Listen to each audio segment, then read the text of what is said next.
Hey guys, what's up? This is Adam here from AM Music, and in this video I am going to look at two different mastering assistants. So, the Logic Pro mastering assistant and also Izotope Ozone 9's mastering assistant.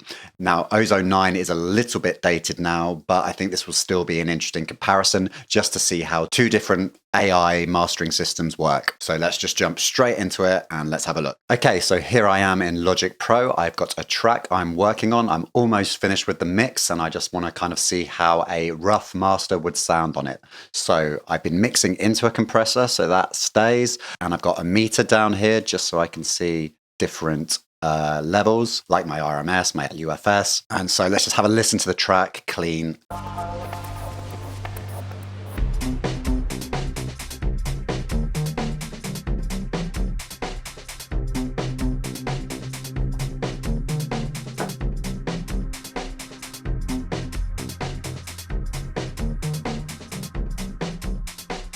Okay, so that is it without any mastering on. So let's add the mastering assistant from Logic Pro first, and let's have a look at that. Once you click on it on the master channel, it does its thing, it analyzes the track. So what it's done is it's done an EQ curve. So it's listened and it thinks, oh, there's too much in the bass and the subs there. A reasonable cut there again in 150, 200 hertz. Little bump at 300, and then quite a large or broad curve between 1 and 5K. So the upper mid range. And also a little dip at 7 or 8K, it seems there. In terms of loudness, everything's left as it is, and the width has also been left as it is. So let's have a listen now.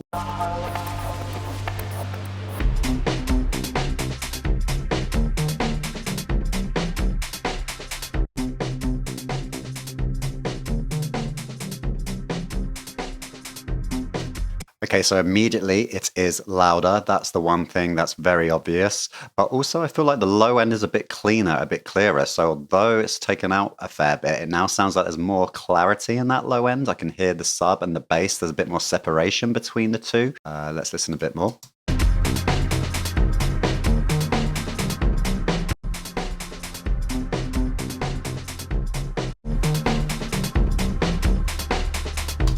Interestingly, I don't feel like the bass has lost too much power either, despite those cuts. Obviously, one thing we should bear in mind is that we are listening to something that sounds a lot louder, so that often tricks our ears. We think that it sounds better because it's louder. So to get around that, we can turn on loudness compensation, and that will factor in the fact that it's louder, and you'll just hear the changes without those changes in level. So let's listen again.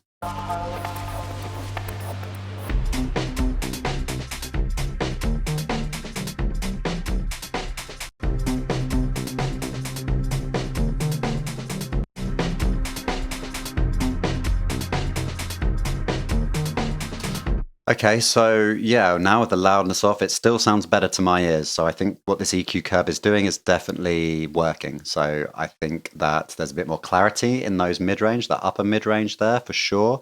And I also think there's more clarity in the sub and the bass region, which is quite interesting. Also feels a little bit smoother in the top end maybe. So I assume that's that 10K or 8K little dip happening there.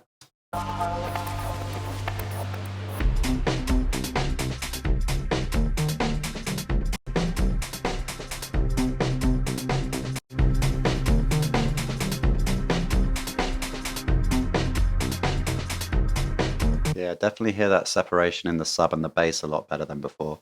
No width's been added. Maybe I would apply a little bit more width to the top end, something like that. And let's just turn the loudness compensation back.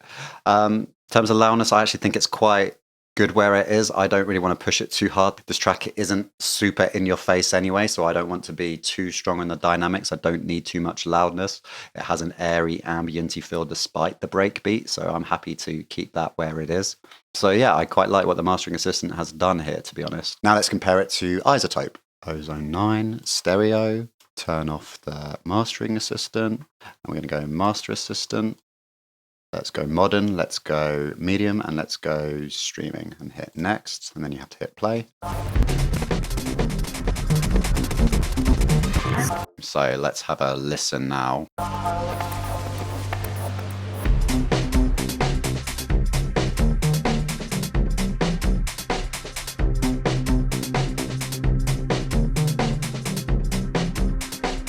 Okay, yeah, so definitely louder than before. I'd say, well, we're minus 12-ish there on the LUFS. I would say that the other one was minus 13, minus 13 and a half, and you definitely notice a jump in volume. The downside of it is I can definitely hear now some low end distortion happening, and that often happens if the low end is compressed or limited a little bit too hard. So I think that now you've actually reduced the quality of the track a little bit in exchange for some loudness. So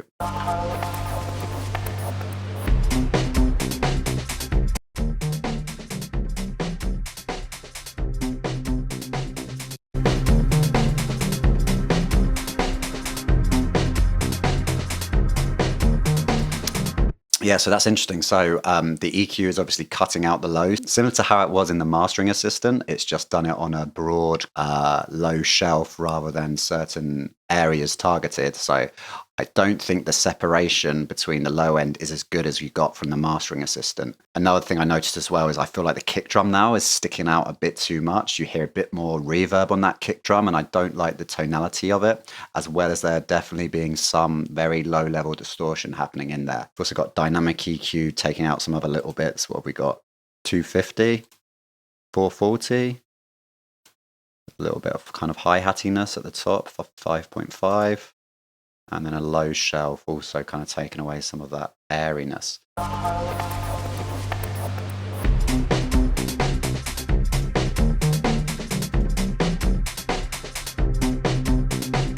Okay, so yep, that's having a little effect as well, but not huge. I think this is where the problem is. I think this is what's making the track louder, but I definitely hear some unwanted distortion, in my opinion. And it's also made the track a little bit harsher. I don't know if you feel that as well, but I feel like there's a bit more bite to the track, and I don't necessarily know if it works.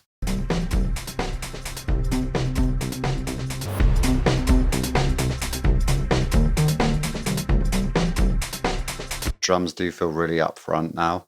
Hats slightly more aggressive, and also kick drum really punching through. Compare that to the mastering assistant.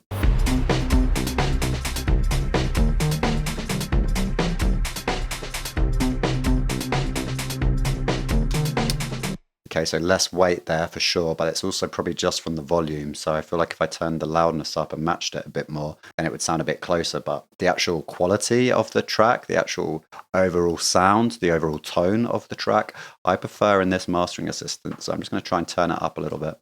0.2.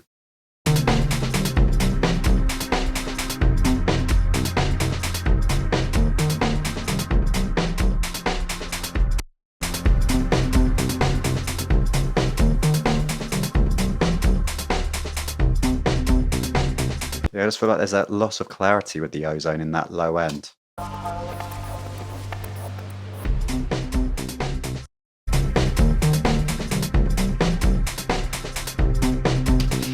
Yeah, there's just an overall grittiness with this Ozone 9. And that's one thing to factor in. These plugins, they work differently on different materials. So sometimes Mastering Assistant might sound better on electronic music, but on rock music, Ozone 9 might sound better. Okay, so I preferred the Mastering Assistant there over Izotope Ozone 9. And I thought I was going to prefer Ozone 9, but that didn't turn out to be the case. And also, this isn't the latest in Izotope's ozone technology. And I should state that I prefer to master stuff so that I've got individual control over everything. I personally believe my 20 years of working with audio is better than the algorithm, at least at this current time. I'm sure that will fade, but you have to kind of factor in taste and genre and mood, I think. I guess the question is, which one should you use? And I would say that depends. I would say try both if you have both, or if you just have the mastering assistant, just use the mastering assistant. That's better than nothing if you're not ready to master your own material yet. What I would encourage you to do is try EQing, try compression, try limiting, try imaging, and do your own experiments. That's how you really learn. You'll learn a lot more from trying these things out yourself than from watching a video on it. It's a different type of learning. Anyway, I hope this was helpful. I hope this was interesting. I just thought it might be cool to see how the two compare. I'd be interested to know which version you preferred. Let me know in the comments. Let me know if you have any thoughts, any questions, and I'll happily answer them. And I will see you on another video. Take care.